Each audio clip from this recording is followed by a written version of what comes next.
Continuamos en este contacto diario en el día de hoy. Reiterar que hoy es martes, 10 de agosto del año 2021. Es el momento, como cada martes, nosotros compartimos aquí con nuestro compañero, amigo y hermano Alberto Vázquez con esos temas sumamente interesantes que toca en este espacio. Hoy, choque de trenes en el sistema de justicia. Vamos a ver qué quiere Alberto decir con esto. Que se está produciendo, que se puede producir un choque de tren en el sistema judicial en la República Dominicana. Pero antes de darle la bienvenida y saludar a nuestro querido Alberto Vázquez, yo quiero recordarle que la planificación es parte de la vida y es por eso que llega a San Francisco de Macorís el Parque Cementerio Privado Fuente de Luz Memorial Park, que es un lugar de paz y luz que tú vas a encontrar, ¿verdad?, ese soporte, ese apoyo al momento de tener que despedir a tu ser querido. En el Parque Cementerio Fuente de Luz Memorial Park, donde tú vas a recordar a tus seres queridos. Aquí tendrás el soporte para que ese momento resulte menos difícil. En el Parque Cementerio Fuente de Luz Memorial Service obtendrá múltiples beneficios y todos nuestros servicios son personalizados y los precios acorde con tu presupuesto. Aquí te ofrecemos mantenimiento a su propiedad, vigilancia a las 24 horas, inhumación y despedida final, además de carpa, silla, mesas y todos cuanto necesite en ese momento de tener que despedir a tu ser querido. Para mayor información, contáctanos al 809-725-1515 y uno de nuestros asesores de familia te atenderá con mucho gusto. Porque la planificación es parte de la vida. Parque Cementerio Privado, Fuente de Luz Memorial Service en San Francisco de Macorís. Choque de trenes en la justicia de la República Dominicana. Alberto Vázquez, qué bueno que está con nosotros. Saludos, Víctor. Saludos, amigos. Saludos, amigas de San Francisco de Macorís y el mundo. Extrañando a Emmanuel, mi estudiante, ¿verdad? Que le hubiese gustado estar en este tema. Emmanuel, porque le encanta que lleguen los martes porque usted está con nosotros y esos temas, pues él Saludos donde esté, Víctor. Sí, así es. Ya mañana, Dios mediante, estará de regreso con nosotros. Alberto, ¿qué usted quiere decir con eso de choque de trenes en la justicia en la República Dominicana? Víctor, te voy a recordar a ti y a los amables amigos televidentes que ese tema hace cerca de 8 o 10 años sonó mucho en momento en que estaba creándose las condiciones, el Congreso estaba estudiando, el presidente Leonel Fernández Reina estaba promoviendo la creación de un tribunal constitucional. Y recuerda que dentro de los adversarios a la creación del Tribunal Constitucional, nada más y nada menos, estaba el entonces presidente de la Suprema Corte de Justicia, Jorge Subero Isa. Mantuvo una posición siendo presidente y la mantuvo aún cuando había dejado la presidencia. Y una de sus frases y de su oposición o de sus puntos de vista para él entender hasta qué punto era necesario, conveniente la creación de un tribunal constitucional, fue exactamente utilizando ese término. Es que con la creación del tribunal constitucional se va a crear un choque de trenes. ¿De quién? Sencillamente de la Suprema Corte de Justicia y sencillamente del Tribunal Constitucional. ¿Y eso es bueno, Alberto? Eso es fabuloso. Eso es fabuloso, Víctor. ¿Tú sabes por qué? Porque en la vida siempre tener quien me supervise, quien supervise mis actuaciones, siempre es importante para la comunidad. No hay nada que garantice la sobrevivencia que el Estado de Derecho. El Estado de Derecho significa crear un equilibrio para todo. O el Estado de Derecho está llamado a garantizar un equilibrio para todas las actividades del ser humano, de nuestras instituciones. Y en todos los países del mundo que existe un tribunal constitucional, sencillamente esto ha sido positivo. ¿Quién supervisa las acciones del presidente, que es el máximo representante de una nación? El pueblo. El pueblo le da la oportunidad de escogerlo de nuevo en 4 años más, o de no escogerlo, de valorar sus acciones. Y a la Suprema Corte de Justicia, ante el Tribunal Constitucional, ¿quién criticaba o vigilaba sus decisiones? Nadie. Alberto, y podemos hacer, guardando la distancia, un símil entre eso que usted dice, el choque de trenes, Tribunal Constitucional, Suprema Corte de Justicia. Entonces, ¿tiene sentido el hecho de que exista una Cámara de Diputados y un Senado de la República? No.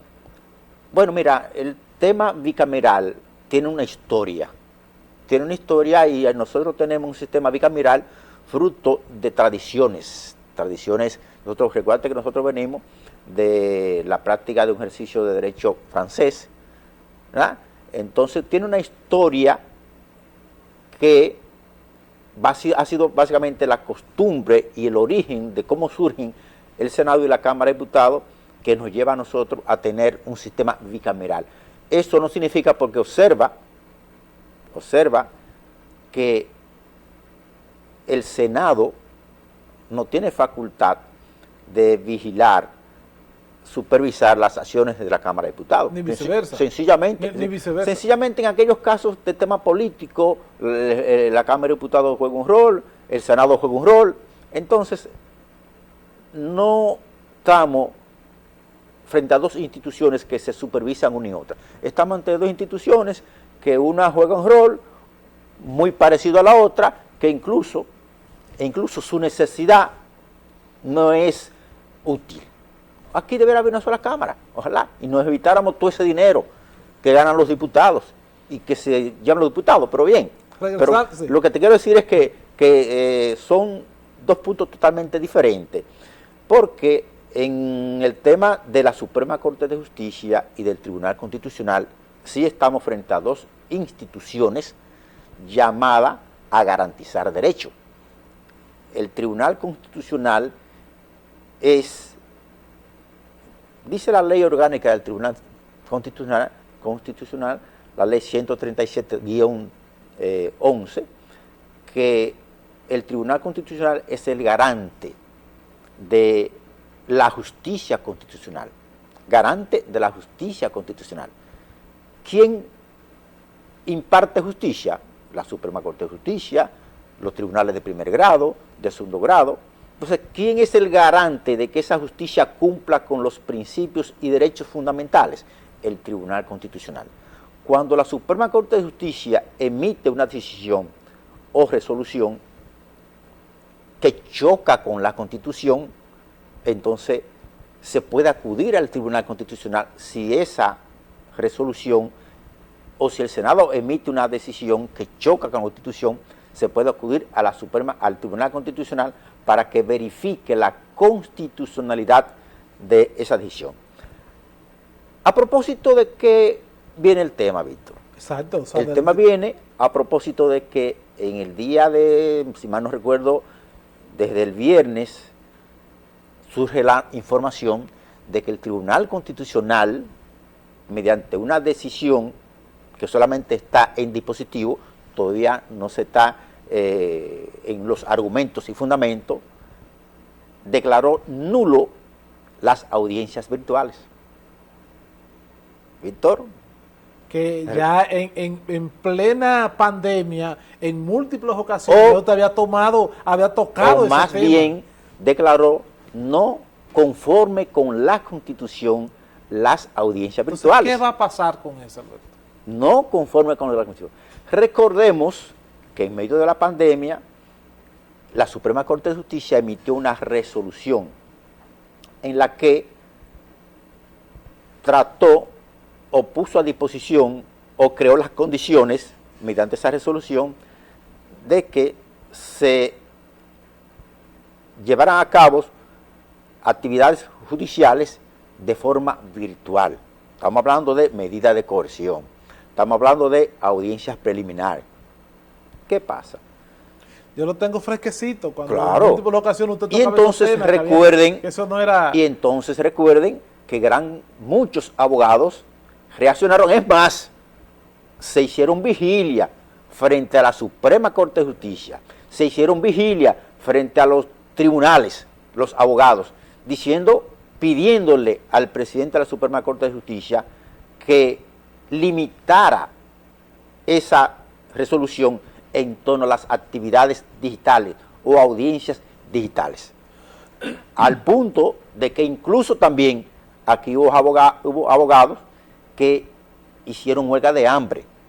Claro, algunos con un fin, bajo el alegato de que eso estaba poniendo a pasar hambre a los abogados, que era un argumento muy pobre, porque el tema no es si tú pasas hambre o no. El tema es hasta qué punto una decisión está conforme con la Constitución. Desde luego, esa decisión o esa resolución permitía que un imputado enjaulado desde su celda pudiese ser conocido en su contra una audiencia de medida de coerción. Y muchas veces, porque yo fui testigo de manera directa, protagonista, porque ejerzo en materia penal bastante, fueron muchas las audiencias, Víctor, que los imputados no se escuchaban lo que decían. Es más, el tribunal, la Suprema Corte de Justicia, ni fue capaz de crear un mecanismo apto en cada recinto carcelario para que esos imputados pudiesen ser escuchados. Muchas veces, con un celular desde salas de audiencia. Muchas veces, con un celular desde la fortaleza, con un celular con poca señal, que se le terminaban los minutos, un juez conocido una medida de coerción e imponía 3 meses de prisión preventiva. Entonces, y yo tengo casos, tengo abogados, tuve casos donde el tribunal ni yo escuchó lo que dijo el imputado. Alberto, entonces, ¿qué va a pasar? ¿Se va a quedar sin efecto? Que resulta que el Tribunal Constitucional tiene que partir en su decisión de situaciones que ya no pueden retrotraerse. Porque tampoco puede el Tribunal Constitucional crear un caos con anular todo lo que ha sucedido hacia atrás, jamás. Pero sí, con la resolución hace una especie de advertencia. Pero entonces, en el dispositivo, el Tribunal Constitucional otorga 3 meses a la Suprema Corte de Justicia. Primero la invita a reformular su resolución, a adaptarla a los cánones constitucionales. Y luego advierte que esta decisión tiene un espacio de 3 meses para que el tribunal también, algunas situaciones que se manejan de forma digital, se sigan trabajando, pero teniendo cuenta la Suprema Corte de Justicia que tiene un plazo para crear las condiciones, reformular su resolución, retomarla, ver cuáles son los puntos que el Tribunal Constitucional entiende que son inconstitucionales, que no hay que irse muy lejos para ver cuáles son, porque sencillamente, Víctor, todos los procesos penales deben respetar el principio de inmediación. Te voy a explicar qué es esto. Todos los procesos penales deben respetar el principio de contradicción. Todos los procesos penales deben respetar con celo el derecho del imputado a ser escuchado. A ser escuchado. No a que me escuchen a media. No a que verifiquen si lo que yo dije fue eso lo que yo dije. Es un derecho fundamental de ese imputado a ser escuchado, porque él es el mayor, la persona a quien más hay que respetarle su derecho, como la misma víctima también tiene derecho a ser escuchada, pero no a ser escuchada a media, no ser escuchada. Fíjate que el término escuchada no dice la ley, hasta en eso se cuidó, no dice hacer oído. Una cosa es oír y otra cosa es oír y otra cosa es escuchar. O sea, que me escuchen con claridad, que vean lo que yo estoy diciendo con mi lenguaje también físico y corporal. corporal. Todo eso es parte del derecho a la declaración del imputado, pero también eso es parte del derecho a la inmediación. ¿Qué es la inmediación como principio fundamental del proceso penal? Es la facultad, la obligación que tiene el tribunal a tener contacto, a oír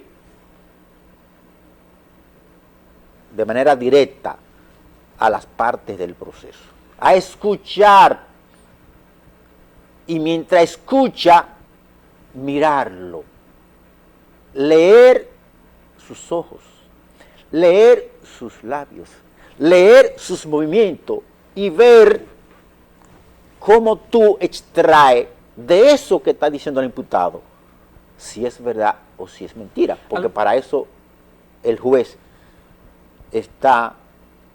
tiene lo que se llama la máxima de experiencia, que es una facultad que le da la misma ley, para fruto de esa conversación que tiene que darse face to face, tiene que darse de tú a tú, para tú poder... puedas, con deseo de hacer justicia, partir de lo que escuché, cómo lo dijo la víctima o el imputado, cómo lo dijo el testigo o la testigo. Entonces de ahí emitir una decisión justa. ¿Cómo, Víctor, podemos ponerle 30 años a una persona que yo no estoy viendo lo que está diciendo? O a una persona que todo testigo que yo he escuchado, yo no he tenido contacto con él. Alberto, con respecto a eso, finalmente, a los 3 meses de plazo que le da el Tribunal Constitucional a la Suprema, ¿en qué consiste? ¿Con Bien, qué mira, es eso? Como te decía, hasta ahora el Tribunal Constitucional lo que ha dado a conocer ha sido el dispositivo. El dispositivo es la parte conclusiva, lo que decide. Pero esa parte conclusiva tiene unos argumentos que son tan importantes como la parte conclusiva, porque son los que justifican lo que yo estoy diciendo. La decisión. Entonces, por eso, tenemos a media informaciones sobre el contenido de esos 3 meses. Sí, en ese dispositivo, el Tribunal Constitucional invita a la Suprema Corte de Justicia a que se sigan desarrollando algunos eventos de forma digital, pero a sabienda con cuáles principios se debe respetar, y que durante esos 3 meses debe la Suprema Corte de Justicia... tienen limitaciones. Sí, claro. Debe, y está en la obligación de la Suprema Corte de Justicia, de ver cuáles son los puntos que el Tribunal Constitucional observa como violatorios de la Constitución, de la resolución emitida, y entonces adaptar esa resolución a la decisión del Tribunal Constitucional. Debo advertir, Víctor, que cuando se dieron las audiencias digitales, ya en la mente del presidente de la Suprema Corte de Justicia se venía tejiendo la idea de hacer trabajos digitales. Aprovechó la pandemia y de golpe, sin un estudio, dejó caer un sinnúmero de actividades judiciales que bajo ningún concepto, Víctor, bajo ningún concepto pueden ser de forma virtual, porque violan derechos fundamentales, principios que sin ellos no hay posibilidad de que una decisión sea apegada a la ley y mucho menos a nuestra Constitución. Bien, choque de trenes en el sistema de justicia, el tema que ¿Viste tocó por nuestro qué? compañero Alberto Vázquez. ¿Se dieron cuenta por qué? Sí, ¿por qué lo de choque de ¿Por qué trenes? lo Que choque no de es trenes? Veneno ni Relámpago Hernández. Alberto, yo no quisiera que usted se me fuera, y debo aprovechar la presencia suya en el día de hoy, porque me gustaría que usted me hablara un poquito, 2 minutos, con respecto a esta situación que se destapó ayer y que afortunadamente concluyó, ¿verdad?, con la puesta en libertad de este albañil que duró 10 años, Alberto Vázquez, en La Victoria, sin ser visto nunca por un juez, pero peor aún que es ingresado a La Victoria sin ninguna justificación, es enviado de un cuartel, ¿verdad?, de un destacamento directamente a La Victoria. Este señor, bueno, decían que son 10 años, pero vi temprano que fueron 12 años que duró este señor en La Victoria. ¿Cómo se justifica, Alberto? ¿Cómo puede suceder una acción como esta en pleno siglo XX en la República Dominicana? Mira, sin lugar a dudas es algo muy lamentable, porque ¿quién le pagará esos 10 o 12 años a ese niño? Pero, ¿qué pudo haberse dado aquí? De seguro, Víctor, que ahí hay un error en la burocracia. Sin lugar a duda, ahí hay que investigar qué pasó con el alcaide que recibió ese ciudadano, que ese ciudadano, todo ciudadano para ser recibido debe ser registrado en un tribunal, debe registrarse, pero no solamente registrarse, debe saber quién lo envía y por qué tipo penal violó, qué juez, nombre del juez, porque no son los ministerios públicos los que mandan. O sea, el Ministerio Público puede mandar un oficio enviándolo, pero tiene que hacer constar mediante qué decisión judicial ningún miembro, ningún ciudadano puede estar en una fortaleza, en una cárcel, sin la orden de un juez. Porque eso es lo mismo, Alberto, para que quien nos está viendo en este momento. Por ejemplo, en el cuartel que está aquí en la Avenida Libertad, ¿verdad? Sí. Llevan un detenido y de ahí del cuartel pues lo mandan directamente, que sea, al día siguiente lo mandan a la fortaleza. Ese detenido o está preso por una orden o el policía informó que fue apresado en flagrante delito, llena un acta, debe llenar un acta que se la recibe el comandante, fue apresado en flagrante delito porque estaba cometiendo esto. Esa acta luego es llevada al Ministerio Público y esa persona, si el tipo o la razón por la que fue apresado por ese policía o hasta por un ciudadano común implica el conocimiento de una medida de coerción, entonces el Ministerio Público envía a ese ciudadano ante un juez de atención permanente, pero bajo la firma de un Ministerio Público. Y ese juez de atención permanente y ese juez de atención permanente con esa persona en una cárcel que se llama cárcel preventiva, envía a ese ciudadano o emite una medida de coerción privativa de libertad. Si es privativa de libertad, entonces dice a qué recinto carcelario debía cumplir esa orden de prisión. Agotando todo ese procedimiento. Agotando ese procedimiento. Y entonces el alcaide o el funcionario que recibe ese ciudadano tiene que ver qué juez me está enviando ese ciudadano. Y debe hacerlo constar en una ficha que se lleva a esos fines. En una ficha. Entonces, ahí se dieron muchas cosas, y dentro de las cosas que se dieron, tú puedes estar seguro que posiblemente sea un ciudadano con familia con limitaciones. Claro, pero bastante. Con limitaciones, sí. Porque te soy honesto, en esta parte yo te puedo a ti reconocer que en nuestro sistema de justicia no hay muchos casos como este. No hay muchos casos como este porque ahora, se lleva un control. Alberto, como casos como ese que tienen 10 años sin ni siquiera haber pasado por un juez, pero personas que no han sido subidas a un tribunal están en esa Victoria, en esa fortaleza que no tiene madre, ¿verdad? Bueno, yo no creo que tanto. Porque yo no creo, si tienen quien reclame por ellos. Porque es que ahora mismo, mira, con el tema de la defensa pública, tan pronto una persona cae presa, ya hay un defensor público diciendo, quiere que te lleve el caso.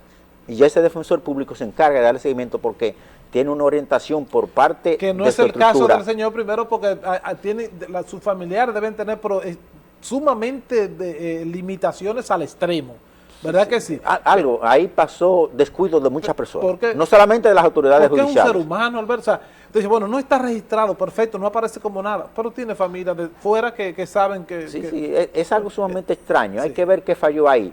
Eso no es muy común, o sea, nosotros no queremos tampoco decir, eso pasa decenas de cantidad de personas están en esas condiciones. Como ente que se mueve en esos ministerios, ya te puedo garantizar que es un caso muy excepcional. Pues vamos a esperar que un caso como este pues ni exista ni vuelva a suceder ahora, en la República Dominicana. ¿Por qué esto se da? Porque nuestros ciudadanos no acuden a las instituciones a reclamarle a las autoridades. Por ignorancia también.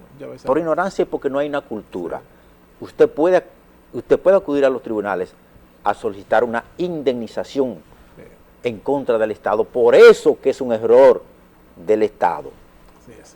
Alberto, gracias una vez más por compartir con nosotros como cada martes estos temas sumamente interesantes y muy edificantes. Gracias por estar con nosotros. El próximo martes nos volvemos a reencontrar con Alberto Vázquez aquí en Contacto Diario.